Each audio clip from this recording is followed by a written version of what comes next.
ఇర్మియా గ్రంథం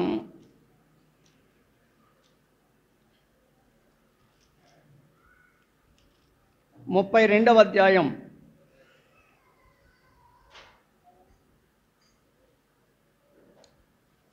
1 నుండి 4 వచనాలు చదువుకుందాం. ఇర్మియా గ్రంథం 32వ అధ్యాయం 1 నుండి 4 వచనాలు చదువుకుని ఈరోజు ధ్యానం చేద్దాం. యూదా రాజైన సిద్కియా ఏలుబడి 10వ సంవత్సరమున అనగా నెబుకద్నెజరు ఏలుబడి 18వ సంవత్సరమున యెహోవా యొద్ద నుండి ఇర్మియాకు ప్రత్యక్షమైన వాక్కు. ఆ కాలమున బబులోను రాజు దండు యెరూషలేమునకు ముట్టడి వేయుచుండగా సిద్కియా ఇర్మియాతో చెప్పినదేమనగా, యెహోవా ఇలాగూ సెలవిచ్చుచున్నాడు, ఆలోచించుడి. ఈ పట్టణమును బబులోను రాజు చేతికి నేను అప్పగించుచున్నాను. అతడు దానిని పట్టుకొనును. యూదా రాజైన సిద్కియా కల్దీల చేతి నుండి తప్పించుకొనక బబులోను రాజు చేతికి నిశ్చయముగా అప్పగింపబడును. సిద్కియా అతనితో ముఖాముఖిగా మాట్లాడును, కన్నులారా అతనిని చూచును. అతడు సిద్కియాను బబులోనికి కొనిపోవును. నేను అతన్ని దర్శించు వరకు అతడు అక్కడనే ఉండును. ఇదే యెహోవా వాక్కు. 4వ వచనం కూడా చదివేసుకుందాం. మీరు కల్దీలతో యుద్ధము చేసినను మీరు జయమునందరు అను మాటలు నీవేళ ప్రకటించుచున్నావని ఇర్మియాతో చెప్పి అతనిని చెరసాలలో వేయించి ఉండెను. కాగా ప్రవక్త అయిన ఇర్మియా యూదారాజు మందిరములోనున్న చెరసాల ప్రాకారములో ఉంచబడి ఉండెను. ప్రార్థన. కరుణా సంపన్నుడైన తండ్రి, ప్రేమమయుడా, దయగల దేవా, స్తోత్రములు చెల్లిస్తున్నాం. ఇర్మియా గ్రంథ ధ్యానాలలో మీరు సహాయం చేస్తున్నారు, స్తోత్రాలు. ఈ రోజున కూడా మీరు మాతో మాట్లాడి మాకు మేలు, దీవెన, దిద్దుబాటు కలిగించే సహాయం చేయమని మా ప్రభువును మా రక్షకుడైన యేసుక్రీస్తు వారి ద్వారా ప్రార్థించి వేడుచున్నాము తండ్రి, ఆమేన్. ఇర్మియా గ్రంథంలో మనము మొదటి భాగము ఇర్మియా యొక్క పిలుపును గురించి మనం విన్నాం. ప్రవక్త యొక్క పిలుపు, నియామకం గురించి. రెండవ భాగములో యూదాను గురించినటువంటి ప్రవచనాలు మనం విన్నాం. అందులో మొదటి ప్రవచనము 2వ అధ్యాయం ప్రారంభం నుంచి 29వ అధ్యాయం వరకు తీర్పును గురించిన ప్రవచనాలు విన్నాం. ఆ తర్వాత 30వ అధ్యాయం నుంచి 33వ అధ్యాయం వరకు పునరుద్ధరణ గురించిన ప్రవచనాలు అనే మాట మనము ధ్యానం చేశాం. అందులో 20 శ్రేష్టమైన ఆశీర్వాదాలు, మన ప్రభు ఏమై ఉన్నాడో మనము ఒక 17 ఆశీర్వాదాలు మనం జ్ఞాపకం చేసుకున్నాం. ఆ తర్వాత 3వ భాగం ఏంటంటే యెహోయాకీము, సిద్కియా అనేటువంటి రాజులను గురించినటువంటి ప్రవచనం. ఇది 34 నుండి 39 అధ్యాయాల మధ్యలో ఉంది. ఈ భాగాన్ని కూలంకషంగా, క్లుప్తంగా మీకు అందిస్తాను, అది మీరు గమనించండి. అయితే 32వ అధ్యాయం ఎందుకు చదివాము అంటే ఇక్కడ సిద్కియా పేరు ఇక్కడ ఉదహరించబడింది. సిద్కియా పేరు ఉదహరించబడి సిద్కియా అనే రాజు పరిపాలన గురించి ఇక్కడ వ్రాయబడింది. మనం అంతకుముందు మన ప్రభువు విడిపించేవాడని, మన ప్రభువు రక్షించేవాడని, మన ప్రభువు నెమ్మదిచ్చేవాడని, మన ప్రభువు మితముగా శిక్షించేవాడని, ఆరోగ్యము కలగజేసేవాడని, విస్తరింపచేసేవాడని, శాశ్వతమైన ప్రేమ గలవాడని, కృప చూపేవాడని, కట్టించేవాడని, నడిపించేవాడని, సమకూర్చి కాపాడేవాడని, విచారాన్ని కొట్టివేసి సంతోషాన్ని ఇచ్చేవాడని, కరుణించేవాడని, నూతన కార్యాలు జరిగించేవాడని, అలసిన వారిని తృప్తిపరిచేవాడని, సమస్తము సాధ్యమైన దేవుడని, మేలు చేయుటలో ఆనందించేవాడని మనం గమనించాం. అదే సమయంలో 33వ అధ్యాయం 3వ వచనంలో ఆయన ఉత్తరం ఇచ్చేవాడుగా కనిపిస్తున్నాడు. 33వ అధ్యాయం 3వ వచనంలో ఆయన ఉత్తరం ఇచ్చేవాడు. 33:3 చూడండి. నాకు మర్ర పెట్టుము, నేను నీకు ఉత్తరం ఇచ్చేదను, నీవు గ్రహింపలేని గొప్ప సంగతులను, గూఢమైన సంగతులను నీకు కాబట్టి దేవుని పిల్లలందరూ ఏం చేయాలంటే మొర్ర పెడితే ఆయన ఉత్తరం ఇస్తాడు. మనం మొర్ర పెట్టాలంతే. ఆన్సరు ప్రభు దగ్గర నుంచి వస్తుంది. ఇప్పుడు మనకి సాధారణంగా మనం పరీక్షలు రాసేటప్పుడు మన నుంచి సమాధానాలు కోరతారు, అంతేనా? మనం ఏదైనా పరీక్ష రాస్తున్నాం అనుకోండి, మన నుంచి ఏం కోరతారు? సమాధానం కోరతారు. మన సమాధానాలు తప్పు అవ్వచ్చు, రైట్ అవ్వచ్చు, కానీ దేవుని దగ్గర నుంచి వచ్చే సమాధానం ఎప్పుడూ తప్పు కానే కాదు. కాబట్టి మనం కొన్నిసార్లు మనం మొరపెడుతున్నాము, మేము మొరపెడుతున్నాం, మాకు ప్రభు ఏం సమాధానం ఇవ్వట్లేదు అని మనం బాధపడుతూ ఉంటాం. ఆలస్యమైన సరైన సమాధానం ఇస్తాడు ఆయన. గమనిస్తున్నారా?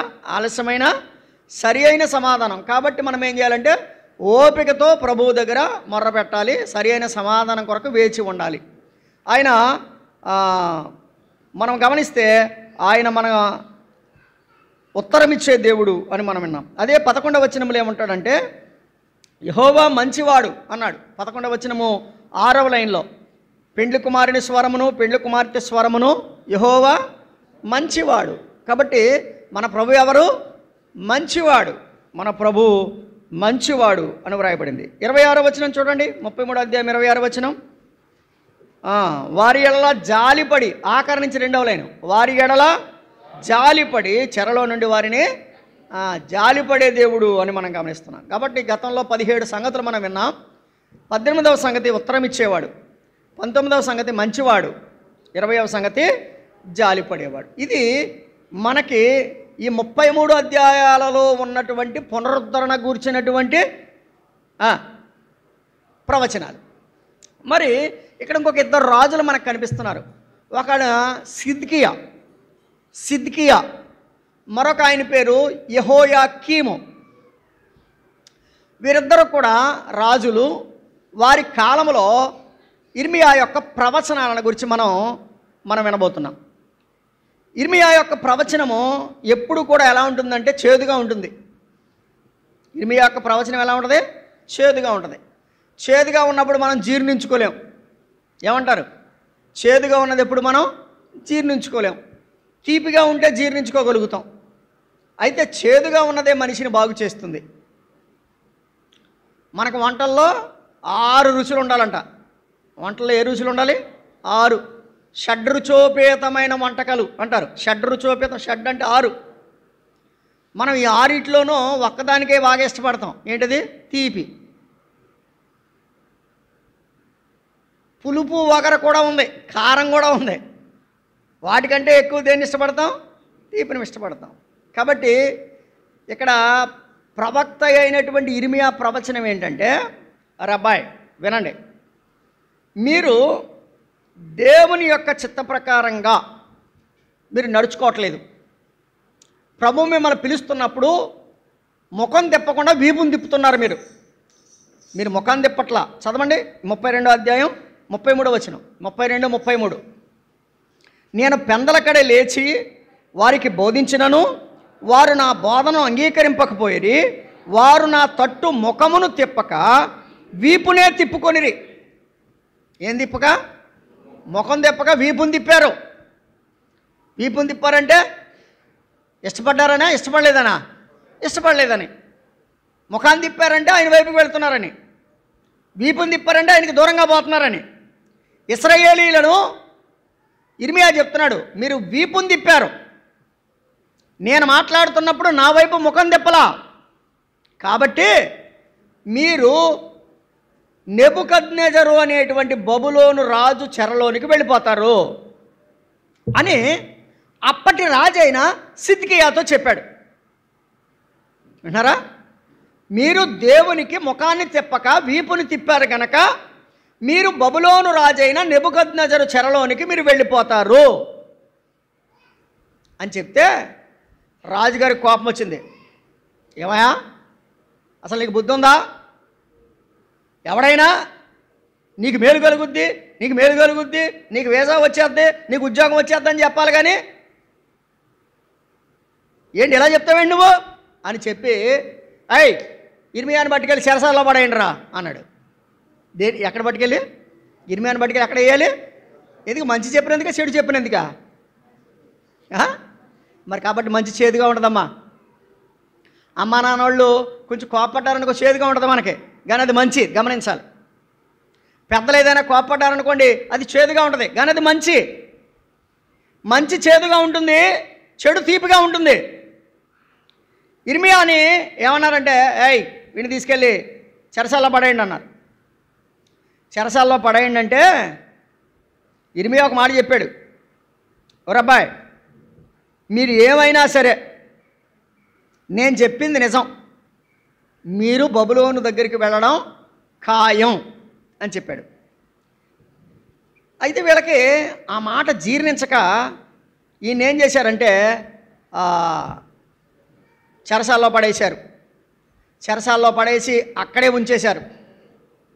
అయితే దేవుని మహాకృప ఏంటంటే చెరసాలలో ఉన్నా కూడా దేవుని వాక్కు ఇర్మియాకు ప్రత్యక్షమవుతూనే వచ్చింది. అంటే చెరసాలలో ఉన్నా కూడా దేవుడు తన పిల్లలను విడిచిపెట్టేవాడు కాదు. అది మనం గమనించినట్లయితే 32వ అధ్యాయము మనం గమనిస్తాము. 6వ వచనం, అంతటా ఇర్మియా ఇట్లనెను, యెహోవా వాక్కు నాకు ప్రత్యక్షమై. ఎక్కడున్నాడు ఇప్పుడు ఇర్మియా? చెరసాలలో ఉన్నవాడికి ఏం ప్రత్యక్షమైంది? కాబట్టి నువ్వు కష్టాల్లో ఉంటే కనుక భయపడొద్దు, ఇబ్బందుల్లో ఉంటే భయపడొద్దు. మనకి ప్రత్యక్షమయ్యే ప్రభువు ఉన్నాడు, సహకరించే ప్రభువు ఉన్నాడు. చెరసాలలో ఉన్నా విడిచిపెట్టలేదు ఆయన. చెరసాలలో ఉన్న వారికి ఆ ఇర్మియాకి ఆయన ప్రత్యక్షమయ్యాడు. ప్రత్యక్షమై ఏం చెప్పాడంటే ఇర్మియాకి ఒక సూచన చెప్పాడు. ఏమిటా సూచన అంటే వినండి జాగ్రత్తగా. ఇర్మియా మీ పినతండ్రి కొడుకు నీ దగ్గరికి వస్తాడు, మీ పినతండ్రి కొడుకు నీ దగ్గరికి వస్తాడు. నీ దగ్గరికి వచ్చి ఇదిగో నా పొలాన్ని అమ్మేసుకుంటున్నాను, కాబట్టి దయచేసి దాన్ని విడిపించగలిగిన వాడము నీవే కనుక దయచేసి నా పొలాన్ని కొనమని వస్తాడు. ఎవరు? నీ పినతండ్రి కొడుకు. అంటే నీ పినతండ్రి కొడుకు అంటే ఇర్మియా గారి పినతండ్రి కొడుకు. ఈ మాట దేవుడు ఎక్కడ చెప్పాడు? చెరసాలలో చెప్పాడు. వినండి. ఇర్మియా చెరసాలలో ఉన్నా ఏమి ప్రత్యక్షమవుతుంది? దేవుని వాక్కు ప్రత్యక్షమవుతుంది. అదే సమయంలో ఇర్మియా చెరసాలలో ఉన్నా శక్తిమంతుడిగా ఉన్నాడా, శక్తి లేనివాడుగా ఉన్నాడా? ఎందుకు? విడిపించలేని వాడు బయట ఉన్నాడు, విడిపించగలిగిన వాడు లోపల ఉన్నాడు. అర్థమవుతుందా? వచనం చదవండి, ఎందుకైనా మంచిది, మీ ధ్యానానికి అనుకూలంగా ఉంటుంది. 7వ వచనం, నీ తండ్రి తోబుట్టయిన షల్లూము కుమారుడగు హనమేలు నీ యొద్దకు వచ్చి అనాతోతులోనున్న నా భూమిని కొనుటకు విమోచకుని ధర్మము నీదే, దానిని కొనుక్కొనుమని చెప్పును. ఇదంతా దేవుడు ఇర్మియాతోటి చెరసాలలో చెబుతున్నాడు. ఎందుకంటే అప్పటికి హననీయులు రాలేదు, హనమేలు అనేవాడు అప్పటికి రాలేదు. రాకుండానే దేవుడు చెప్పాడు, ఇదిగో పలానా హనమేలు వస్తాడు నీ దగ్గరికి, భూమిని కొనుక్కోమంటాడు, నువ్వు కొనుక్కోమని చెప్పాడు. వినండి. ఇక్కడ ఇంకో సంగతి చెప్తున్నా. చెరసాలలో ఉన్న దేవుడు మాట్లాడాడు, చెరసాలలో ఉన్న ఇర్మియా శక్తిమంతుడిగా ఉన్నాడు, చెరసాలలో ఉన్న భవిష్యత్తు ఏం జరుగుతుందో దేవుడు చెప్పాడు. విన్నారా? చెరసాలలో ఉన్న హనమేలు రాకుండానే హనమేలు వస్తాడని చెప్పాడా లేదా? చెప్పాడు. కాబట్టి మనం చెరసాలలో ఉంటే మన భవిష్యత్తు ఏంటో, మన పరిస్థితులు ఏంటో, మన కష్టాల్లో ఉన్న మన పరిస్థితి ఏంటో అని భయపడకండి. జరిగింది ఏంటంటే చదువుతాం రండి. జరిగింది ఏంటంటే 8వ వచనం, కావున నా తండ్రి తోబుట్టైన వాని కుమారుడైన హనమేలు యెహోవా మాట చొప్పున చెరసాల ప్రాకారములోనున్న నా యొద్దకు వచ్చి. విన్నారా? వస్తాడని ముందే చెప్పాడా లేదా? చెప్పాడు. భవిష్యత్తుని ఎరిగిన దేవుడు. నేనంటాను, నా భవిష్యత్తు కొరకు నేను కంగారు పడతాను, నీ భవిష్యత్తు కొరకు నీవు కంగారు పడతావు. కానీ నీ భవిష్యత్తు నా భవిష్యత్తు ఎరిగిన దేవుడు ఏం జరుగుతుందో ఆయన చేతిలో ఉంది. కాబట్టి వస్తాడు అన్నాడు, హనమేలు వచ్చాడు. వచ్చి బెన్యామీను దేశమందలి అనాతోతులున్న నా భూమిని దయచేసి కొనుము, దానికి వారసుడవు నీవే, దాని విమోచన నీ వలనే జరగవలెను, దాన్ని కొనుక్కొనుమని నాతో అనగా అది యెహోవా వాక్కు అని నేను గమనిస్తున్నారా?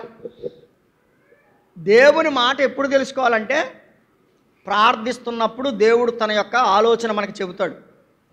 రెండవదిగా క్రియారూపకంగా వాక్యరూపకంగా దాన్ని ఆయన స్థిరపరుస్తాడు. దాన్ని నమ్మాలి. ఇప్పుడు నేను బయట ఉన్నాను కానీ నేను శక్తి లేనివాడిని, నువ్వు లోపల ఉన్నా కాడా నువ్వు శక్తిమంతుడు. గమనిస్తున్నారా? అప్పుడు ఇర్మియా ఏం చేశాడంటే పొలం కొనుక్కున్నాడు. ఇప్పుడు ఏదో దస్తావేజులు రాయించుకుంటున్నారు, సాక్షుల సంతకాలు ఇవన్నీ ఉన్నాయి కదా. చూడండి ఇక్కడ ఏముందో చూడండి. 9వ వచనం, నా తండ్రి తోబుట్టైన వాని కుమారుడైన హనమేలు పొలమును కొని 17 తులముల వెండి తూచి అతనికి ఇచ్చి తిని. అమ్మ వినండి. చెరసాల్లో ఉన్నాడు, ఏముంది? చెరసాల్లో ఉన్నాడు, ఆయన దగ్గర ఏముంది? వెండి ఉంది. అంటే దాని అర్థం ఏంటి? కష్టాల్లో ఉన్న దేవుడు అతన్ని విడిచిపెట్టినవాడు కాదు. పాట మీద మనకి గమనించాలి. చెరసాలలో ఉన్నాడు, దేవుడు ప్రత్యక్షమయ్యాడు. చెరసాలలో ఉన్నాడు, శక్తిమంతుడిగా చేశాడు. చెరసాలలో ఉన్నాడు, భవిష్యత్తును చెప్పాడు. చెరసాలలో ఉన్నా కూడా అతనికి ఏమిచ్చాడు? ధనమునిచ్చాడు. అలాగే నువ్వు కష్టాల్లో ఉన్నప్పుడు ప్రభువునికి సహాయం చేస్తాడు. ఇర్మియా కష్టాల్లో ఉన్నాడు, ఇర్మియా చెరసాలలో ఉన్నాడు, కానీ ప్రభు విడిచిపెట్టినవాడు కాదు. అతనికి ఇచ్చాను. నేను క్రయపత్రము వ్రాసి. ఏం రాశాడు?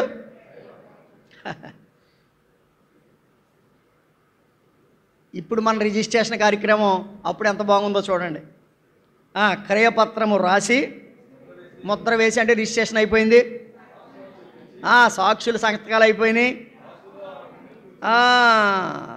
సాక్షుల ద్వారానే పిలిపించి వెండిని త్రూచి క్రయపత్రమును అనగా ముద్రగల విడుదల కైకోలును ఒడంబడికను, ముద్ర లేని విడుదల కైకోలును ఒడంబడికను తీసుకోండి. ఇక్కడ 2 కైకోళ్ళు 2 విడుదల పత్రాలు ఉన్నాయి. వాటన్నిటి గురించి నేను పాఠం చెప్పడానికి సమయం కాదు. ఒకటి ముద్ర ఉన్నది, ఒకటి ముద్ర లేనిది. ముద్ర ఉన్నది అంటే అధికారంతో కూడినటువంటి పత్రం, ముద్ర లేనిది అంటే అధికారం లేని పత్రం. ఆ 2 కూడా నేనే తీసుకున్నాను. క్రయపత్రములో చేవ్రాలు చేసిన సాక్షుల ఎదుట. క్రయపత్రంలో ఏం చేశారంట? చేవ్రాలు అంటే ఏంటి? అరే చదువుకునే పిల్లలు చెప్పాలి. చేవ్రాలు అంటే ఏంటి? చేవ్రాలు అంటే సంతకం అని, సిగ్నేచర్. చేవ్రాలు సంతకం చేశాడు. సాక్షుల ఎదుటను, చెరసాల ప్రాకారంలో కూర్చున్న యూదులందరి ఎదుటను నేను మహాసేయా కుమారుడు నేరియా కుమారుడైన బారూకునకు ఆ క్రయపత్రమును అప్పగించి వారి కన్నుల ఎదుట బారాకునకు ఇలా ఆజ్ఞాపించి తిని, ఇశ్రాయేలు దేవుడును సైన్యములకు అధిపతి యెహోవా సెలవిచ్చినదేమనగా, ఆ పత్రము గల ముద్ర గల ఆ క్రయపత్రమును, ముద్ర లేని క్రయపత్రమును నీవు తీసుకొని అవి బహుదినములుండినట్లు మట్టి కుండలో వాటిని దాచిపెట్టు. రిజిస్ట్రేషన్ అయిపోయింది, జాగ్రత్త జాయి, రేపొద్దున భవిష్యత్తులో ఉపయోగపడుతుంది. ఎవరికి ఇచ్చాడు? ఇప్పుడు బారూకు అని ఆయనకి ఇచ్చాడు. బారూకుని మట్టికొండలో పెట్టమన్నాడు. అప్పుడు మట్టికొండ ఫ్రిడ్జు, అప్పుడు మట్టికొండ గాడ్రేజ్ బీరువా, కాబట్టి మట్టికొండలో పెట్టి జాగ్రత్త పెట్టమన్నాడు. ఇప్పుడు ప్రార్థన చేస్తున్నాడు. ఏమని? నాయనా నాకేం చెప్పావు నువ్వు? ఈ దేశమంతా బబులోని చెరలోకి వెళ్ళిపోద్దని చెప్పావు. మరి ఇప్పుడు పొలం ఎందుకు కొనమన్నావు నన్ను? దేశమంతా వెళ్ళిపోద్దని చెప్తున్నావు అన్నవాడము నీవే, మరి కొనమంటున్నావు ఎందుకు? నాకెందుకు ప్రత్యక్షమయ్యావు? నేను కూడా చెరలోకి పోయేవాడిని కదా, నాకెందుకు కొనమని చెప్తున్నావు అని ప్రార్థన చేశాడు. చూడండి 16వ వచనం, నేరియా కుమారుడైన బారాకు చేతికి ఆ క్రయపత్రం అప్పగించిన తర్వాత యెహోవాకు ఇలాగున, యెహోవా ప్రభువా సైన్యములకు అధిపతి యెహోవాను పేరు వహించిన వాడా, శూరుడా, మహాదేవా, నీ అధిక బలము చేతను చాచిన బాహువు చేతను భూమి ఆకాశమును సృజించితివి, నీకు అసాధ్యమైంది ఏదియో. నాయనా నేను చెరసాలలో ఉన్నాను, నీకు అసాధ్యమైంది ఏది? నాకు అసాధ్యమైంది ఉందేమో కానీ నీకు అసాధ్యమైంది లేదు. నీవు శూరుడవు, మహాదేవుడవు, పేరు వహించిన వాడవు, అధిక బలము చేత, చాచిన బాహువు చేత భూమి ఆకాశములను సృజించిన వాడవు, నీకు అసాధ్యమైంది ఏదీ లేదు అని చెప్పి 18వ వచనం. నీవు వేల వేల మందికి కృప చూపుచు తండ్రుల దోషము వారి తరువాత పిల్లల ఒడిలో వేయువాడవు. ఆలోచన విషయంలో నీవే గొప్పవాడవు, క్రియలు జరిగించే విషయంలో శక్తి సంపన్నుడవు. వారి ప్రవర్తనను బట్టి వారి క్రియాఫలమును బట్టి అందరికీ ప్రతిఫలం ఇచ్చుటకై నరపుత్రుల మార్గములన్నిటినీ నీవు కన్నులారా చూచుచున్నావు. నువ్వు ఎటువంటి వాడు? నరపుత్రుల మార్గాలని కన్నులారా చూస్తున్నాడు. నేను ఎవరికి కనబడతలేదు అనుకోవద్దు. కళ్ళు మూసుకొని పాలు పిల్లి తగినట్టు దానికే కనపడదు, అందరికీ కనపడదు. అలాగే నువ్వు చేసే కార్యక్రమాలు నీకు కనపడకపోవచ్చేమో అందరికీ తెలుసు. చాలామంది అనుకుంటారు నేను చేసింది ఎవరికి తెలుసులే అని. నో నో, ఖచ్చితంగా అది ఏదో ఒక రోజున బయటపడుతుంది. కాబట్టి జాగ్రత్త వహించాలి అని ప్రార్థన చేసి ఏమంటున్నాడంటే 25వ వచనం లేక 24వ వచనం. ముట్టడి దెబ్బలను చూడుము, పట్టణమును పట్టుకొను అవి దాన్ని సమీపించుచున్నవి. ఖడ్గము, క్షామము, తెగులు వచ్చుట వలన దాని మీద యుద్ధము చేయుచుండు కల్దీయుల చేతికి ఈ పట్టణము అప్పగింపబడును. నీవు సెలవిచ్చినది సంభవించెను, నీవే దానిని చూచుచున్నావు కదా. చదవండి ఇప్పుడు 25వ వచనం. యెహోవా ప్రభువా, ఈ పొలమును కొనుక్కొని సాక్షులను పిలుచుకొనమని నీవే నాతో సెలవిచ్చితివి. అయితే ఈ పట్టణము కల్దీయుల చేతికి అప్పగింపబడి ఉన్నది. ఎందుకు కొనమన్నావు? సాక్షులను పిలుచుకోవయ్యా, పొలం కొనుక్కో, సాక్షి సంతకాలు చేయించుకో అని ఎందుకు చెప్పావయ్యా? ఇదిగో ముట్టడి దెబ్బలు వేశారు, వెళ్ళిపోతున్నాం మేము అంటే 26వ వచనం మరలా చదవండి.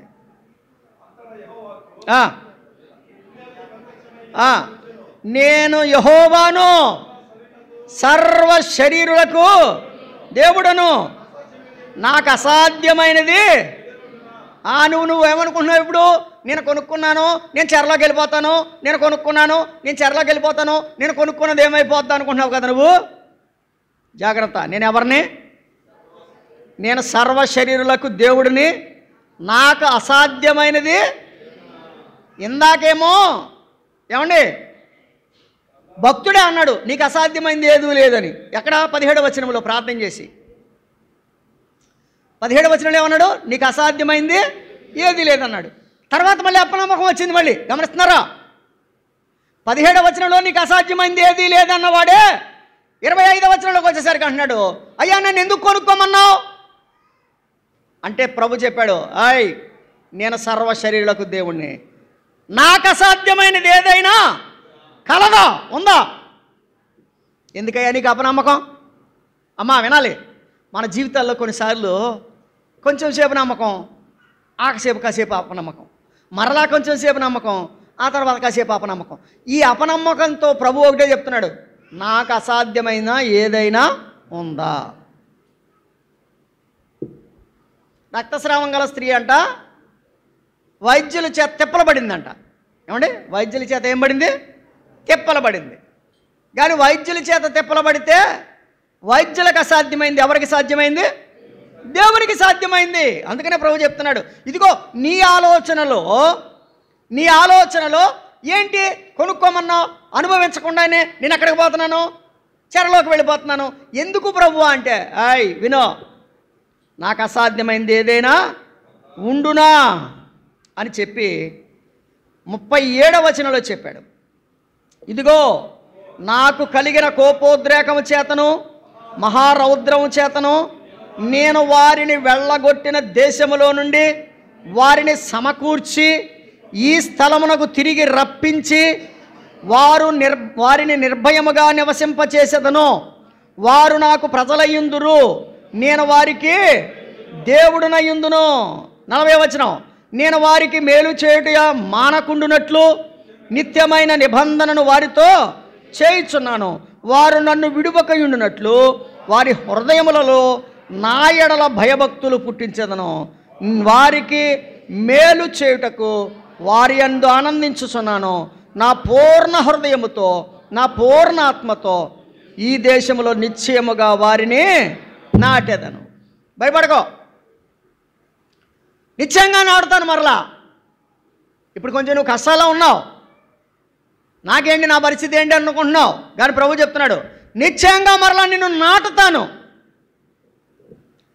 భవిష్యత్తు కోసం ఆలోచించొద్దు, కంగారు పడిపోవద్దు.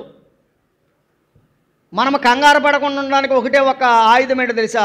దేవుని వాక్యం. నాకు అసాధ్యమైనది ఏదైనా ఉండునా. ఇదే మన ధైర్యం. మన ధైర్యం ఏంటి? నాకు అసాధ్యమైనది ఏదైనా ఉండునా. నేను ఎక్కలేను. భక్తుడు అన్నాడు నేను ఎక్కలేనంత అనడలేదా? ఎత్తైన కొండ మీదికి నన్ను ఎక్కించు అంటే నేను ఎక్కలేను, నాకు అసాధ్యం, కానీ నువ్వు ఎక్కిస్తే నేను ఎక్కుతాను. నేను జయించలేను, నీవు సహాయం చేస్తే జయిస్తాను కదా. భక్తుడు, చాలామంది భక్తులు ఏమన్నారు? ఇదిగో మాకు ఏమి చేయడాను తోచట్లేదు, నీవే మాకు దిక్కు అన్నాడు యెహోషాపాతు. ఏం చేశాడు ప్రభు? ఆయనే యుద్ధం చేశాడు. మనం జయించలేము, ఆయన జయించగలడు. మనం ఎక్కలేము, ఆయన ఎక్కించగలడు. కాబట్టి ఇర్మియాని దేవుడు ధైర్యపరుస్తున్నాడు. ఎక్కడ? చెరసాలలో. ఎక్కడ? చెరసాలలో. ఎవరికి చెరసాల వాళ్ళకు ఉందండి. ప్రతివాడు వాడి చెరసాలలో వాడు ఉన్నాడు. అందుకని ప్రభు ఏమన్నాడు? తన సిలువనెత్తుకొని నన్ను వెంబడించారు. సిలువే చెరసాల ఇవాళ మనకి. మన సిలువ మనకు ఉంది, మన అనారోగ్యాలు మనకున్నాయి, మన తిప్పలు మనకున్నాయి, మన బాధలు మనకున్నాయి, కానీ మనం ఎక్కలేము, కానీ ఆయన ఎక్కిస్తాడు.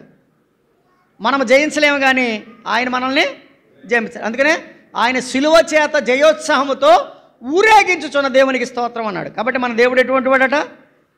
జయోత్సాహముతో ఊరేగించే దేవుడు. కాబట్టి ఇర్మియా ఈ మాటలు చెప్పినప్పుడు ఇర్మియాని చెరసాలలో వేశారు, కానీ చెరసాలలో ఉన్న ఇర్మియాకు మాత్రం దేవుని యొక్క కాపుదల దూరంగా లేదు. అయితే జరిగింది ఏంటి? 33వ అధ్యాయం మొదటి వచనం. మరియు ఇర్మియా చెరసాల ప్రాకారంలో ఇంకా ఉంచబడి ఉండగా యెహోవా వాక్కు రెండవసారి అతనికి, ఇంకా శ్రమల్లోనే ఉన్నాడు, కానీ దేవుని మాట మాత్రం దూరం కాలేదు. రెండవసారి కూడా ప్రత్యక్షమైంది. యెహోవా వాక్కు రెండవసారి ప్రత్యక్షమైంది.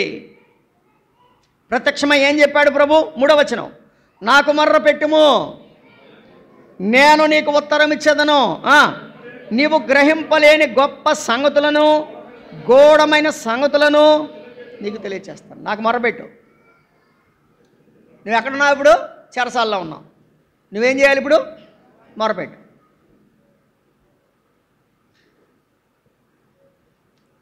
ఇప్పుడు హాగర్ అంది, ఈ చిన్నవాని చావు నేను చూడలేనంది. అందా లేదా? ఈ చిన్నవాని చావు నేను చూడలేనంది అంటే మొర్రపెట్టింది. హాగరు మొర్రపెట్టింది, ఆ పిల్లవాడి యొక్క మొర్ర కూడా దేవుడు విన్నాడు. ఇప్పుడు ఎడారిలో నీళ్ళు ఇచ్చాడా లేదా? ఇచ్చాడు. దేవుని వాక్యం ఏంటంటే చెరసాలలో కూడా ప్రభు చెప్తున్నాడు, నువ్వు చెరసాల వంటి సమస్యల గుండా వెళుతుంటే నువ్వు చేయాల్సినటువంటి ఒకే ఒక పని, మొర్రపెట్టు, నేను నీకు ఉత్తరం ఇస్తాను. నువ్వు గ్రహింపలేని గొప్ప సంగతులు, గూఢమైన సంగతులు నేను నీకు తెలియచేస్తాను అని చెప్పి ప్రభు చెప్పినట్లుగా మనం గమనిస్తూ ఉన్నాం. అయితే ఆయన ఈ అధ్యాయంలో మొర్ర పెడితే ఏమేమి ఇస్తానని చెప్పాడో చూడండి. 6వ వచనం, నేను దానికి ఆరోగ్యమును స్వస్థతను మరలా రప్పిస్తాను, వారిని స్వస్థపరచుచున్నాను. స్వస్థపరిచానన్నాడా? స్వస్థపరుస్తానన్నాడా?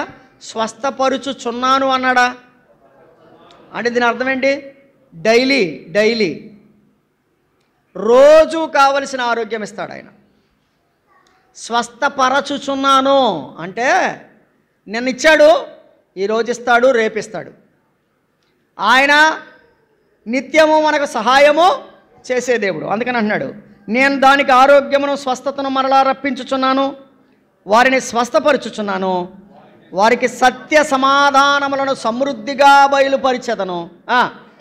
చెరలో నుండి యూదా వారిని ఇశ్రాయేలు వారిని నేను రప్పించుచున్నాను. మొదట ఉండినట్లు వారిని స్థాపిస్తున్నాను. ఏం చేస్తాను? మొదట ఉన్నట్లు వారిని స్థాపిస్తాను. ఇక్కడ 7వ వచనంలో 3 మాటలు ఉన్నాయి. రప్పిస్తాను, స్థాపిస్తాను అన్నాడా? రప్పిస్తాను, స్థాపిస్తాను. 8వ వచనంలో 2 మాటలు అన్నాడు చూడండి. పవిత్రపరుతును, క్షమింతును. 8వ వచనంలో ఏమన్నాడు? పవిత్రపరుతును, క్షమించదను అన్నాడా? పవిత్రపరుస్తాను, క్షమిస్తాను, రప్పిస్తాను, స్థాపిస్తాను. 7వ వచనంలో ఏమన్నాడు? రప్పిస్తాను, స్థాపిస్తాను. 8వ వచనంలో ఏమన్నాడు? పవిత్రపరుస్తాను, క్షమిస్తాను అన్నాడా లేదా? ఇప్పుడు 9వ వచనం చదవండి అందరూ కలిసి. భూజనులందరి ఎదుట వారు నాకిష్టమైన పేరుగాను స్తోత్ర కారణముగాను ఘనతాస్పదముగాను ఉందురు. నేను వారికి చేయు సకలమైన ఉపకారములను గూర్చిన వర్తమానము జనులు విని నేను వారికి కలుగజేసిన సమస్త క్షేమమును బట్టి సమస్తమైన మేలులను బట్టి భయపడుచు దిగులు పొందుదురు. అంటే నా పిల్లలకి నేనేం చేస్తాను ఏమండి? అక్కడ ఏం చెప్తున్నాడు చూడండి. సకల ఉపకారములు అన్నాడు 9వ వచనంలో. ఏమన్నాడు? సకల ఉపకారములు అన్నాడు. తర్వాత సమస్తమైన క్షేమము అన్నాడు. సమస్తమైన మేలు, సకల ఉపకారాలు, సమస్త క్షేమము, సమస్తమైన మేలు నేను మీకు ఇస్తాను. ఇదంతా చెరసాలలో ఉన్న చెప్పండి ఇర్మియాకు దేవుడిచ్చిన వాక్కు. దేవుని పిల్లలుగా మనం సాతానుగాడు కలిగించే భయానికి అప్పుడప్పుడు లొంగిపోతూ ఉంటాం. సాతానుగాడు వచ్చామంటాడు, ఇది తగ్గుద్దా అంటాడు. ఇది నిజమా అన్నట్టు, అంతేనా? ఇది తినొద్దన్నాడా అంటాడు. అన్నప్పుడు మనకేమవుతుంది? ఒక డౌట్ మనలో క్రియేట్ అయిపోద్ది. క్రియేట్ అయిపోయి మనం ఎవరికి దూరం అయిపోతున్నాం? దేవునికి దూరం అయిపోతున్నాం. దయచేసి వినండి, నేనంటాను, ఈ ప్రపంచంలో ఒక వ్యక్తి ఎంతకాలము జీవించాలి అనేది దేవుని నిర్ణయం. సాతానుడు ఏ వ్యక్తిని ఎవరిని ఏమీ చేయలేడు. అయితే గమనించాల్సింది ఏంటంటే, సాతానుడు చెయ్యాలి అని ప్రయత్నం చేస్తూనే ఉంటాడు, కాపాడాలని ప్రభు ప్రయత్నం చేస్తూనే ఉంటాడు. గతంలో మీకు ఒకసారి జ్ఞాపకం చేశాను. రాత్రింబవళ్ళు మన దాసుల మీద, మన సహోదరుల మీద నేరము మోపే సాతానుడు అని మనం విన్నాం కదా. సాతానుడు ఎవరంట? దివారాత్రులు లేక రాత్రింబవళ్ళు మన మీద ఏం మోపుతాడు? నేరం మోపేవాడు. మన ప్రభు ఎవరు? మన ప్రభు ఎవరు? నిన్ను కాపాడువాడు, కునుకడు, నిద్రపోడు. అంటే వాడికి నిద్ర లేదు, మన ప్రభువుకి నిద్ర లేదు. ఎందుకు? వాడేమో ఎప్పుడు మింగుదామా అని చూస్తున్నాడు. మన ప్రభు ఏమంటున్నాడు? ఎప్పుడు ఎలా కాపాడాలా అని చూస్తున్నాడు. కాబట్టి గమనించాల్సింది ఏంటంటే, మనం చెరసాలలో ఉన్నా కూడా భయపడుతున్నప్పుడు గమనించాల్సింది ఏంటంటే, మనం ఆయన రెక్కల కిందకు వచ్చేయాలి. ఎక్కడికి రావాలి? ఆయన రెక్కల కింద రాకపోతేనే ప్రమాదం. విన్నారా? ఆయన రెక్కల కిందకి రాకపోతే ప్రమాదం. ఇంకెవరైనా ప్రభు రెక్కల కిందకి రాకుండా ఉన్నారా? ఇది మిక్కిలి అనుకూలమైన సమయం. ఇది రక్షణ దినం. యేసు ప్రభువారు తన చేతులు చాచి మనల్ని పిలుస్తున్నాడు. ఏమని? ప్రయాసపడి భారం మోస్తున్న సమస్త జనులారా నా యొద్దకు రండి, నేను మీకు విశ్రాంతి. మీరు బయట ఉంటే క్షేమం పొందలేరు, అంతే కదా. చెప్పాడు, వాడలోనికి రండి అన్నాడు. బయట ఉంటే మీరు ఏం పొందలేరు? క్షేమం పొందలేరు. లోపలికి రండి. రోమపత్రిక 8వ అధ్యాయం 1వ వచనం చెప్తున్నాడు, ఇప్పుడు క్రీస్తు యేసునందున్న వారికి ఏ శిక్షా విధి లేదు. లోపలికి రండి, ప్రభువులోకి రండి, ప్రభు దగ్గరికి రండి. లేదంటే సాతానుని యొక్క అగ్ని బాణాలు మీ మీద పడే అవకాశం ఉంది. అది కదా ప్రభు ఏమన్నాడు? పగటి వేళ ఎగురు బాణమునకైనను రాత్రిలో సంచరించు తెగులకైనను నీ భయపడవన్నాడు. అంటే సంచరిస్తున్నాయా లేవా బాణాలు? నిన్న అమెరికాలో డొనాల్డ్ ట్రంప్ అంటే గత ప్రధానమంత్రి, ఆయన ప్రచారం చేస్తున్నాడు. సాయంత్రం 6:15 ఆ టైంలో ప్రచారం చేస్తుంటే అమాంతంగా ఆయన మీదకి కాల్పులు చేశారు. కాల్పులు చేసినప్పుడు ఇమ్మీడియట్లీగా త్రుటిలో ఇక్కడి నుంచి బుల్లెట్ ఇలా వెళ్ళిపోయింది. బుల్లెట్ వెళ్ళిపోగానే ఆయన ఇలా మాట్లాడుతున్న పోడియం కిందకి వంగిపోయాడు. ఇమ్మీడియట్లీగా టాస్క్ ఫోర్స్ వాళ్ళందరూ కూడా ఆయన్ని కవర్ చేశారు. కవర్ చేసి ఇమ్మీడియట్లీగా ఏ ప్రక్క నుంచి వచ్చిందో బుల్లెట్ చూసుకుని టాస్క్ ఫోర్స్ వాళ్ళు ఆ చంపిన వాడిని ఇమ్మీడియట్లీగా చంపేశాడు. దాంతోపాటు ఆ ప్రక్కన మరొక పాప అమాయకుడు చనిపోయాడు. ఎందుకంటే వాడిని చంపాలంటే వీడు అడ్డంగా ఉన్నాడు, తప్పదు, ఇంకా ఎదురుగా వేశారంతే. ఈ మాట ఎందుకు చెప్తున్నానంటే ఆ ట్రంప్ ఒక మెసేజ్ పెట్టాడు. నా కోసం ప్రయత్నం చేసిన, నా కోసం నన్ను కాపాడడానికి ప్రయత్నించిన టాస్క్ ఫోర్స్ వారందరికీ ధన్యవాదాలు. చనిపోయినటువంటి ఆ కుటుంబ సభ్యులకి నా సానుభూతిని తెలియజేస్తున్నాను. ఇబ్బందులు పడిన వారికి, లేక అనారోగ్య కారణంగా, లేక దెబ్బలు తిన్నవారు త్వరగా కోలుకోవాలని కోరుతున్నాను అన్నాడు. అయితే ఇప్పుడు వినండి, ఒక మనిషిని కాపాడడానికి టాస్క్ ఫోర్స్ వాళ్ళు ఎంతోమంది ఆయన్ని కప్పేసి పరుగున ఆసుపత్రికి తీసుకెళ్లారు. నేను అంటాను, యెహోవా తన రెక్కలతో నిన్ను కప్పును. బాణాలు అంటే బాణాలు ఎగురుతున్నాయి, బాణం మనకు తగిలే అవకాశం ఉంది. కాబట్టి మనం ఎక్కడ ఉండాలి? ఎవరి రెక్కల క్రింద ఉండాలి? అందుకనే చెప్పాడు రూతుతోటి, నీవు యెహోవా రెక్కల క్రింద సురక్షితముగా ఉండడానికి వచ్చావు. యెహోవా నామము బలమైన దుర్గము, నీతిమంతుడు అందులోనికి పరిగెత్తి సురక్షితముగా ఉండును. కాబట్టి మనం ప్రభు దగ్గరికి రావాలి. కాబట్టి మహోన్నతుని చాటున నివసించువాడే సర్వశక్తిని నీడను విశ్రమించువాడు కదా, ఆయన కొండ. కాబట్టి మనం ఆయన రెక్కల క్రిందకి రావాలి. ఇర్మియా చెరసాలలో ఉన్నా కూడా ప్రభువు చెప్పాడు, ఇదిగో నేను రప్పిస్తాను, నేను స్థాపిస్తాను, నేను పవిత్రపరుస్తాను, నేను క్షమిస్తాను, నేను వారికి సమస్తమైన సకల ఉపకారాలని, సమస్తమైన క్షేమాన్ని, సమస్తమైన మేలును ఇస్తాను. కాబట్టి ఈ మాటలను బట్టి నువ్వు ధైర్యంగా ఉండమని చెప్పాడు. అదే సమయంలో ఇంకేం చెప్పాడు? 12వ వచనం, సైన్యములకు అధిపతియగు యెహోవా ఇలాగు సెలవిచ్చుచున్నాడు, మనుషులైనను జంతువులైనను లేక పాడయ్యున్న ఈ స్థలములోను దాని పట్టణములన్నిటిలోనూ గొర్రెల మందలను మేపుచు పరుండబెట్టు కాపరులు ఉందురు. అంటే అంతకుముందు ఎవరు లేరు, మందలు లేవు, గొర్రెలు కాపరులు లేరు. ఇప్పుడు ఎవరుంటారు? గొర్రెలను మేపుచు పరుండబెట్టే కాపరులు ఉంటారు. అంటే దాని అర్థం ఏంటి? దేశంలో నెమ్మది ఉంటుంది. దేశంలో ఏముంటుంది? అంతకుముందు జనమే లేరు, ఇప్పుడు జనము ఉన్నారు. ఏముంది? నెమ్మది ఇస్తానన్నాడు కదా.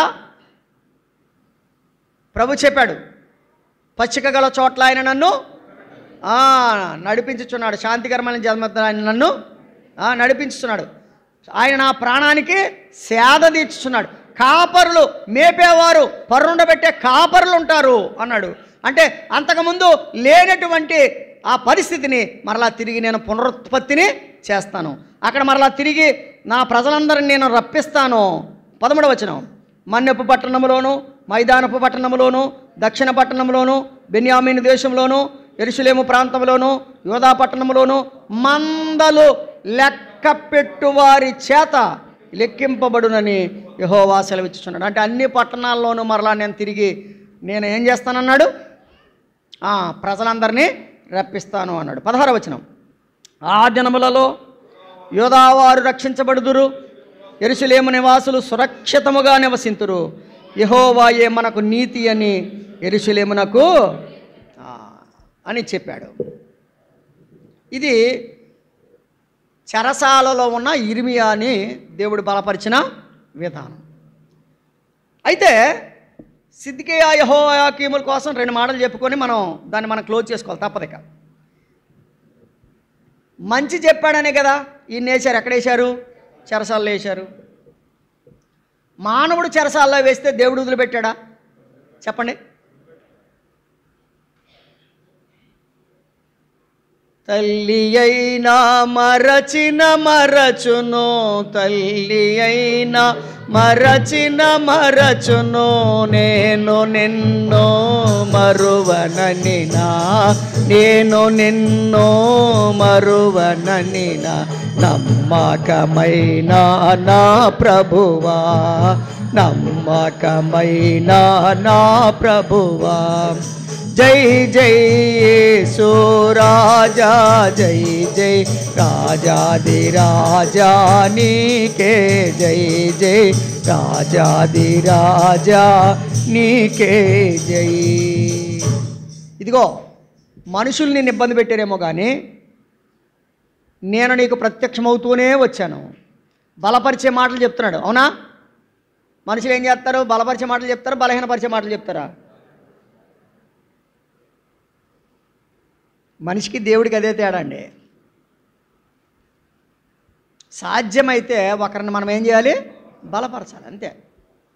లేకపోతే నోరు మూసి కూర్చోవాలి.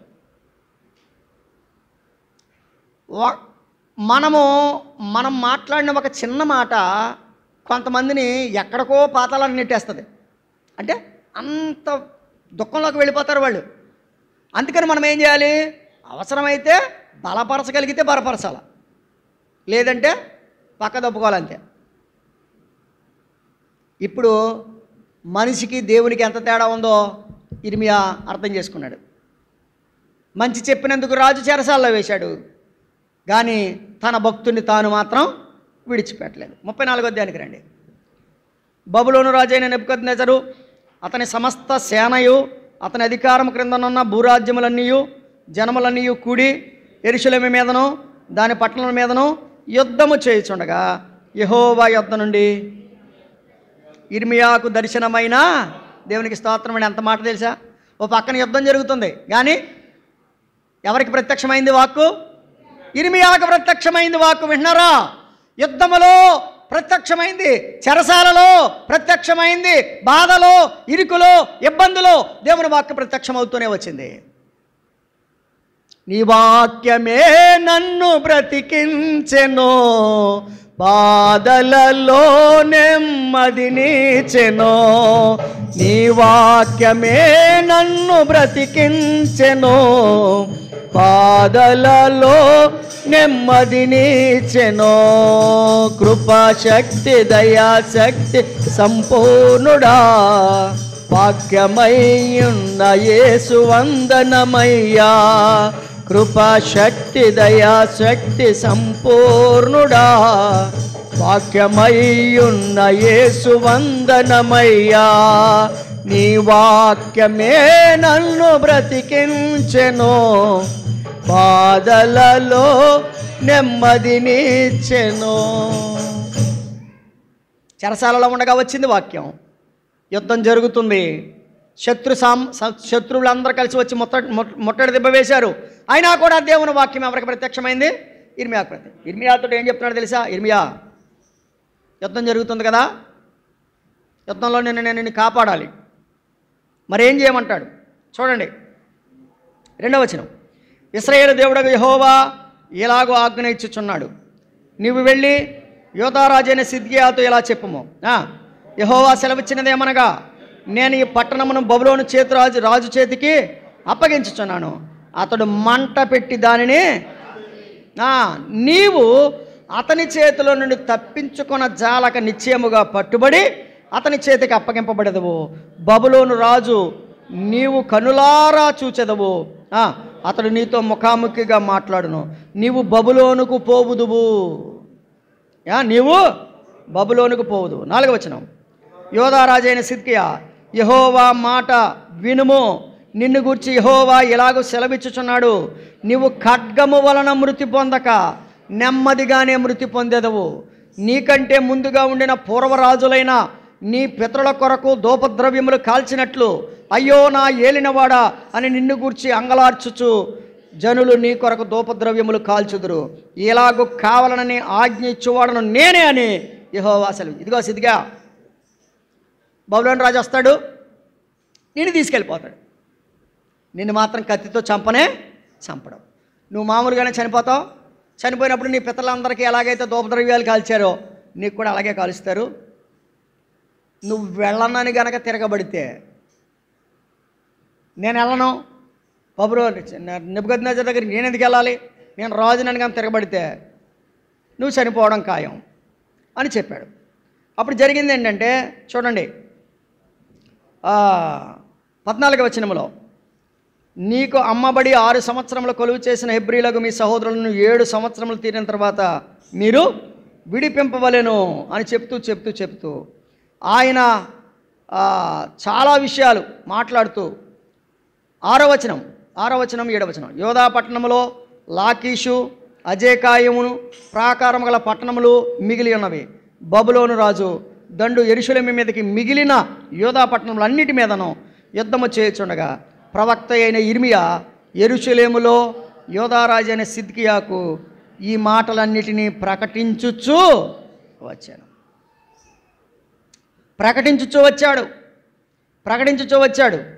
అయితే చెప్పాడు, చాలా విశేషమైన సంగతి చెప్పాడు. 18వ వచనం, మరియు నా సన్నిధిని తాను చేసిన నిబంధన మాట నెరవేర్చక దాన్ని అతిక్రమించి వారిని తాము 2 భాగములుగా కోసి వాటి మధ్య నడిచిన దూడతో సమానులుగా చేయుచున్నాను. అనగా యోధా అధిపతులను, యెరూషలేము అధిపతులను, రాజపరివారంలోని వారిని, యాజకులను, దేశంలో ఉన్న వారందరినీ, దూడ యొక్క 2 భాగముల మధ్య నడిచిన వారందరినీ ఆ దూడతో సమానులుగా చేయుచున్నాను అని చెప్పి, మీరు బలులు అర్పించారే, ఆ బలులు అర్పించిన వారితో మిమ్మల్ని మేము సమానంగా చేస్తున్నాను ఆఖరిని చెప్పాడు.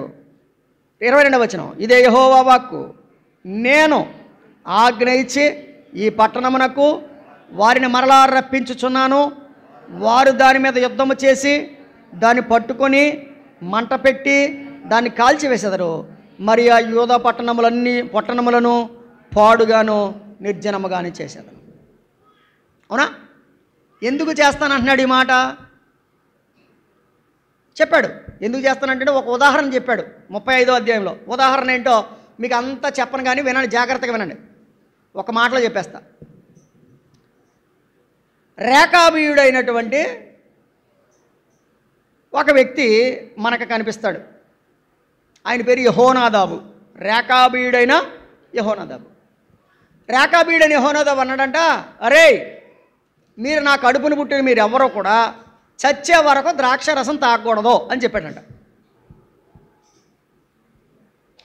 దేవుడు ఏమన్నాడు?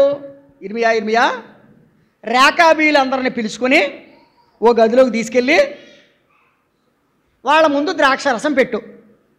ఎక్కడ తీసుకెళ్ళమన్నాడు? గదిలోకి. అంటే ఎవడో చూస్తే మనం కూడా అప్పుడప్పుడు ఎవడో చూడకపోతే వేసేస్తూ ఉంటాం కదా, అది గదిలోకి తీసుకెళ్ళమన్నాడు. దాని అర్థం ఏంటి? ఎవడో చూడకపోతే ఆమె కానిచ్చేయడమే. కానీ ఇలా గదిలోకి తీసుకెళ్ళినా కూడా మాకు వద్దన్నారు. వచనం చూడండి, ఎందుకైనా మంచిది. 5వ వచనం, నేను రేకాబీలు ఎదుట ద్రాక్షరసముతో నిండిన పాత్రలను గిన్నెలను పెట్టి ద్రాక్షరసము తాగుడని వారితో చెప్పగా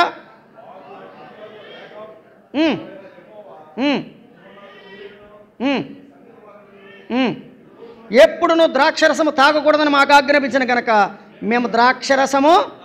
ఇది ఎక్కడ జరుగుతుంది ఇదంతా? 4వ వచనం, యెహోవా మందిరములో దైవజనుడగు యగ్దల్యా కుమారుడైన హానాను కుమారుల గదిలోనికి వారిని తీసుకుని వచ్చి. ఎక్కడికి? గదిలో జరుగుతుంది ఇదంతా. గదిలో జరుగుతున్నా ఏమన్నారు? ఎవరో చూడలేదులే, పర్లేదులే. మొన్న ఒక ఆయన అడిగాను, ఎర్రబాబు ఎందుకు తాగామంటేనే పెళ్లి కదన్నది కింద తాగానని అంటాడు. పెళ్ళి అయితే తాగుతాడా? అంటే ఉత్తప్పుడు తాగానంటే పెళ్ళికి కాబట్టి తాగేస్తానని అన్నట్టుగా కదా దాని అర్థం. మరి ఏంటంటే ఎవరు చూసినా చూడకపోయినా గదిలో ఉన్నా బయట ఉన్నా, అర్థమవుతుందా? రహస్యమందున్నా బయట ఉన్నా వారి జీవితాన్ని వారు కాపాడుకున్నారు. దయచేసి వినాలి యవనస్తులారా, రహస్యములో ఉన్నా బయట ఉన్నా నీ జీవితాన్ని నువ్వు కాపాడుకోవాలి. అప్పుడే దేవుడు నిన్ను ఆశీర్వదిస్తాడు. రేకాబీలను ఏమన్నాడు తెలుసా? ఇదిగో రేకాబు లేడు, ఇప్పుడు రేకాబు సంత యెహోనాదాబు లేడు. యెహోనాదాబు మాటకు కట్టుబడి ఆ కుటుంబంలో ఉన్నవారు ఏం చేస్తున్నారు? చాటుగాను తాగట్లేదు, బహిరంగంగాను తాగట్లేదు. అర్థమైందా? చాటుగాను తాగట్లేదు. దేవుడు ఎన్నో మేలు చేసినా కూడా చాటుగా తాగేవాడు తాగుతూనే ఉన్నారు. భయంకరంగా అందరు ఎదురుకుండా తాగి అవసరమైతే ఓ శేషాకాయ జేబులో పెట్టుకుని తిరిగివాడు ఉన్నాడు. ఓ పక్క నుంచి నష్టం కలుగుతుంది తెలుస్తుంది, కానీ ఏంటి పరిస్థితి? ఇక్కడ గదిలో తీసుకెళ్ళి ద్రాక్షరసం పెట్టారు. ఏమన్నారు వాళ్ళు? 5వ వచనం, నేను రేకాబీయుల ఎదుట. ఎక్కడిది అంతా జరుగుతుంది? గదిలో. ద్రాక్షరసంతో నిండిన గిన్నెలను పాత్రలను పెట్టి ద్రాక్షరసము త్రాగుడని వారితో చెప్పగా, వారు మా పితరుడైన రేకాబు కుమారుడైన యెహోనాదాబు మీరైనను మీ సంతతి వారిని ఎప్పుడూ ద్రాక్షరసము తాగకూడదని మాకు ఆజ్ఞాపించిన గనుక మేము ద్రాక్షరసము తాగము. అంతే. ఏమన్నారు వాళ్ళు? మేము ద్రాక్షరసము పర్లేదు ఎవరో చూస్తలేదు లేరా అంటే ఏమన్నారు? చెప్పండి. వాళ్ళు ఎవరో చూస్తలేదు లేరా అంటే ఏమన్నారు వాళ్ళు? 14వ వచనం, ద్రాక్షరసము త్రాగవద్దని రేకాబు కుమారుడైన యెహోనాదాబు తన కుమారులకు ఆజ్ఞాపించిన మాటలు స్థిరంగా ఉన్నాయి. నేటి వరకు తమ పితరుని ఆజ్ఞకు విధేయులై వారు ద్రాక్షరసము త్రాగకుండా ఉన్నారు. విన్నారా? అయితే విన్నారా? వాళ్ళ తండ్రి మాటను వాళ్ళు విన్నారయ్యా. నేను మీ తండ్రిని కదా, అయితే నేను పెందలకడే లేచి మీతో బహు శ్రద్ధగా మాట్లాడినా మీరు నా మాట వినకుండా ఉన్నారు. వాళ్ళ తండ్రి మాటను వాళ్ళు విన్నారు. బహిరంగంగా కానీ రహస్యంగా కానీ మా తండ్రి ఎక్కడ చూశాడులే, ఎప్పుడో పోయాడు కదా అని అనుకున్నారా? అనుకోలేదు. మరి తండ్రి మాటకు వాళ్ళంతా విలువ ఇస్తే మరి నేను పరలోకపు తండ్రిని కదా, నాకు మీరు ఎంత విలువిస్తున్నారు అని చెప్పి అక్కడ చాలా విశేషమైనటువంటి మాట చెప్పాడు. ఏమనంటే 17వ వచనం, కాబట్టి ఇశ్రాయేలు దేవుడును సైన్యముకు అధిపతి యెహోవా ఎలాగో సెలవిచ్చుచున్నాడు, నేను వారితో మాట్లాడితిని కానీ వారు వినకపోతిరి, నేను వారిని పిలిచితిని కానీ వారు నాకు ప్రత్యుత్తరము గనుక యోధా వారి మీదికి యెరూషలేము నివాసుల మీదికి నేను రప్పించేదనని నేను చెప్పిన కీడంతయు వారి మీదికి. 18వ వచనం చాలా విలువైన మాట. మరియు ఇర్మియా రేకాబీయులను చూచిట్లనను, ఇశ్రాయేలు దేవుడును సైన్యములకు అధిపతి యెహోవా ఎలాగో సెలవిచ్చుచున్నాడు, మీరు మీ తండ్రి అయిన యెహోనాదాబు ఆజ్ఞకు విధేయులై అతని విధులన్నిటినీ గైకొని అతడు మీకు ఆజ్ఞాపించిన సమస్తమును అనుసరించుచున్నారు. కాబట్టి ఇశ్రాయేలు దేవుడును సైన్యములకు అధిపతి యెహోవా సెలవిచ్చినదేమనగా, నా సన్నిధిలో నిలుచుటకు రేకాబు కుమారుడైన యెహోనాదాబు సంతతివాడు ఎన్నడూ ఉండక మానడు. ఏమిచ్చాడు దేవుడు? రేకాబు సంతతిలో వాడు ఖచ్చితంగా నా సన్నిధిలో ఉంటాడు. రేకాబు సంతతి వాడు ఖచ్చితంగా నా సన్నిధిలో ఉంటాడు. అంటే రేకాబు సంతతి వారిని దేవుడు ఏం చేశాడు? కోరుకున్నాడు. ఎందుకు కోరుకున్నాడు? వారి పవిత్రతను బట్టి. ఎందుకు కోరుకున్నాడు? వారి యొక్క నిబద్ధతను బట్టి. ఎందుకు కోరుకున్నాడు? వారి జీవితంలో వారు కలిగి ఉన్నటువంటి పవిత్రమైనటువంటి ఒక నిర్ణయాన్ని బట్టి. మనకున్నాయా నిర్ణయాలు? 31వ తారీఖున చేసే నిర్ణయం ఎంతవరకు ఉంటుందంటే చెప్పండి, ఆ గంట. మళ్ళీ ఆ గంట అయిపోయిన తర్వాత రోడ్డు మీదకి వెళ్ళి డ్యాన్సే. గమనించాలా? ఇదంతా భయంకరమైనటువంటి శిక్షకు పాత్రలం అవుతాం. మనం ఏం చేసుకోవాలని మార్చుకోవాలి. రేకాబు గురించి చెబుతున్నాడు. ఇదిగో రేకాబు తండ్రి ఒకటే, రేకాబుడి యెహోవా ఒరే తాగొద్దు అన్నాడు. అంతే. ఎందుకు తాగొద్దు అన్నాడో ఏంటో ఇవన్నీ ఏం చెప్పి ఉన్నాడు. వద్దన్నాడు. మా తండ్రి ఎందుకు వద్దన్నాడు, నేను వద్దు అన్నాడు. అంతే. దేవుడు తండ్రి మాటకు కట్టుబడిన బిడ్డలను ఏం చేశాడు? దీవించాడు. ఎలా దీవించాడు? నా సన్నిధిలో ఎప్పటికీ రేకాబీడు ఉంటాడు. మన పవిత్రత మనల్ని దేవుని సన్నిధిలో నిలబెడుతుంది. అది మనం గమనించినట్లయితే ఇక్కడ ఆ సందర్భాన్ని మనం గమనిస్తున్నాం. అయితే 36వ అధ్యాయంలో మనం గమనించినట్లయితే 36వ అధ్యాయం 1వ వచనం, యోధారాజైన యోషియా కుమారుడు యెహోయాకీము 4వ సంవత్సరము యెహోవాకు ఇర్మియాకు ప్రత్యక్షమయ్యేలాగూ సెలవిచ్చాను. 3వ వచనం, నేను యోధా వారికిని చేయ ఉద్దేశించిన కీడంతటిని గూర్చి వారు విని, నేను వారిని దోషమును వారి పాపమును క్షమించునట్లు తమ దుర్మార్గమును విడిచి పశ్చాత్తాపపడుదురేమో. ఏమన్నా విన్నారా? నేను ఎంత కీడు చేస్తానన్నాను కదా, నేను కీడు చేస్తానన్న మాట విని వాళ్ళు ఏం పడతారేమో అంటున్నాడు దేవుడు. పశ్చాత్తాపడతారేమో. అమ్మా, పశ్చాత్తాపాన్ని మించినటువంటి ప్రాయశ్చిత్తం ఇంకొకటి లేదు. పశ్చాత్తాపడండి, పశ్చాత్తాపడండి. ఏమండి? పశ్చాత్తాపడండి అని చెప్పి ఇర్మియా ఏం చేశాడు?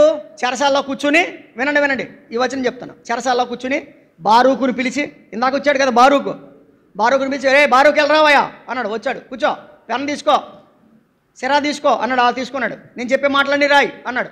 దేవుని వాక్యము ఇర్మియాకు వస్తుంది. ఇర్మియా ఏమో బారాకు చెప్తున్నాడు. బారాక్ కాదు, బారూకేమో రాస్తున్నాడు. రాసి పట్టుకెళ్ళి, ఇదిగో ఇది ఇశ్రాయేలీయులకు చెప్పు, పశ్చాత్తాపడతారేమో చెప్పు అన్నాడు. బారూక్ ఏం చేశాడు? ఈ వర్తమానం పట్టుకెళ్ళి ఇశ్రాయేలు అందరికీ చెప్పాడు. ఇశ్రాయేలీయులు పెద్దలందరూ, అయ్యి బాబోయ్, ఇంత దయగల దేవుడా, ఇంత నష్టం మనకు వస్తుందా? అయితే పశ్చాత్తాపడదాం, ఎందుకైనా మంచిది రాజుగారి దగ్గరికి వెళ్దాం అని చెప్పేసి రాజుగారి దగ్గరికి తీసేయాలి. అది 9వ నెల. రాజుగారి శీతాకాలపు గదిలో ఉన్నాడు. కుంపడ మీద పట్టుకుని కుంపడేసుకొని, కుంపడ మంచి చల్లగా వెచ్చగా కాగుతున్నాడు. రాజుగారి దగ్గరికి వెళ్ళి చదివాడు. ఏమని? ఇదిగో మీరు పశ్చాత్తాపడతారేమో, మీ మీదకి రావాల్సినటువంటి తీర్పును రాకుండా నేను చేస్తాను, పశ్చాత్తాపడతారేమో అంటే రాజుగారు ఏం చేశాడు తెలుసా? ఏయ్, ఆ పేపర్ ఇలా పట్టరా అని పేపర్ తీసుకుని చాకుతో కోసి కుంపట్లో పడేశాడు. రాజుగారికి ఇష్టం ఉందా? చెప్పండి. పశ్చాత్తాపడడం రాజుగారికి ఇష్టం ఉందా? ఇష్టం లేదు. చూడండి 22వ వచనం. 9వ మాసమున రాజు శీతాకాలపు నగరంలో కూర్చుని ఉండగా అతని ముందర కుంపటిలో అగ్ని రగులుచుండెను. యహూది 3-4 పుటలు చదివిన తర్వాత, అంటే 3-4 పేజీలు చదివిన తర్వాత రాజు చాకుతో దానిని కోసి కుంపట్లో వేశాడు. అంటున్నారా? ఏయ్, ఇది రాసినోడు ఎవడరా అంటే నేనేనండి. ఎవడో? బారూక్. రాయించినోడు ఎవడరా? ఇర్మియా గారండి. రే, వీళ్ళిద్దరిని పట్టుకోండిరా. రాజుగారికి ఏమొచ్చేసింది? కోపం వచ్చింది. రాసినోడి మీద, రాయించినోడి మీద, ఇద్దరి మీద కోపం వచ్చేసింది. కానీ ఒక మాట ఉంది, రాజు పట్టుకుందామనుకున్నాడు కానీ దేవుడు కాపాడాడు. చదువుతారు 26వ వచనం. 26వ వచనం. లేఖకుడైన బారాకును ప్రవక్త అయిన ఇర్మియాను పట్టుకొనవలనని రాజవంశస్థుడగు యెరహ్మెయేలునకును అజ్రియేలు కుమారుడైన షెరయాకును అబ్దియేలు కుమారుడైన షెలిమియాకును రాజు ఆజ్ఞాపించాను. అండర్లైన్ చేసుకోండి. గాని యెహోవా వారిని దాచెను. దేవునికి స్తోత్రం. యెహోవా వారిని పట్టుకోవాలని తిరుగుతున్న వాళ్ళు 4. దాచినవాడు గొప్పవాడు. ఎవరు? మన దేవుడు ఎవరు? దాచేవాడు. కాబట్టి మనము దేవుని మీద ఆధారపడితే ప్రభు మనల్ని ఏం చేస్తాడు? దాస్తాడు. వాడేమనుకున్నాడు తెలుసా? నేను కోసేశాను కదా, నిప్పులో పడేశాను కదా, అంతా అయిపోయింది అనుకున్నాడు. కానీ దేవుడు ఏం చేశాడు తెలుసా? మరలా ఇర్మియాకు ప్రత్యక్షమై మరలా రాయించాడు. కాలిపోయినా మరలా ఇవ్వగలిగిన వాడు మన దేవుడు. చదువుతారా? 32వ వచనం. ఇర్మియా ఇంకొక గ్రంథము తీసుకొని లేఖికుడకు నేరియా కుమారుడైన బారూకు చేతికి అప్పగింపగా అతడు ఇర్మియా నోటి మాటలను బట్టి యోధా రాజైన యెహోయాకీము అగ్నిలో కాల్చివేసిన గ్రంథపు మాటలన్నిటినీ మరియు ఆ మాటలు గాక అట్టివి అనేకములు అతడు వాటితో అంతటితో ఆగిపోలేదంట. ఇది వరకు 4 పేజీలు 5 పేజీలు ఉండే చింపేశాడు. ఇప్పుడు ఇంకా కొన్ని పేజీలు ఎక్స్ట్రా రాశాడు దేవుడు. చెప్పండి, కోల్పోయిన వాటన్నిటిని ఇచ్చాడా? ఇవ్వలేదా? ఇస్తాడు. కాబట్టి దేవుని మీద ఆధారపడదాం. దేవుని మీద ఆధారపడి మనం ముందుకు సాగుదాం. ఒరే, వాడిని పట్టుకోండిరా, వాడిని చంపేయండిరా అనేవాడు రాజు, దాచేవాడు ప్రభు. శిక్షించేవాడు రాజు, ప్రత్యక్షమై సహాయం చేసేవాడు ప్రభు. ఆ రీతిగా మనం దేవునితో మనం సహాయం పొందడానికి ప్రభు రెక్కల క్రిందకు వద్దాం. దేవుడు మనందరికీ తగు రీతిగా సహాయం చేయనుగాక. ఆమేన్. ప్రార్థన చేసుకుందాం. ప్రేమగల తండ్రి, వందనాలు. ఇంతవరకు ఇర్మియా గ్రంథంలో నుంచి కొన్ని సంగతులు మాకు తెలియజేశారు. మేము చెరలో ఉన్నా మీరు మాతో మాట్లాడుతున్నారు, తరుముతో ఉన్నా మీరు మమ్మల్ని దాస్తున్నారు. అందుని బట్టి మేము స్తుతిస్తూ అందరికీ నీ వాక్య లేఖన సమృద్ధిని అనుగ్రహించినందుకే స్తుతిస్తూ మా జీవితాలలో అపనమ్మకం లేకుండా నమ్మకంతో నీ ద్వారా మేలు పొందే సహాయం చేయండి. అదే సమయంలో మా బహిరంగ జీవితంలోనూ నాయన మా రహస్య జీవితంలోనూ పవిత్రంగా బ్రతకడానికి మాకు సహాయం చేయమని, నీ సన్నిధిలో నిలిచే ధన్యత మాకు దయచేయమని మా ప్రభువు మా రక్షకుడైన యేసుక్రీస్తు వారి నామంలో ప్రార్థించి వేడుచున్నాము తండ్రి. ఆమేన్. అందరికీ వందనాలు.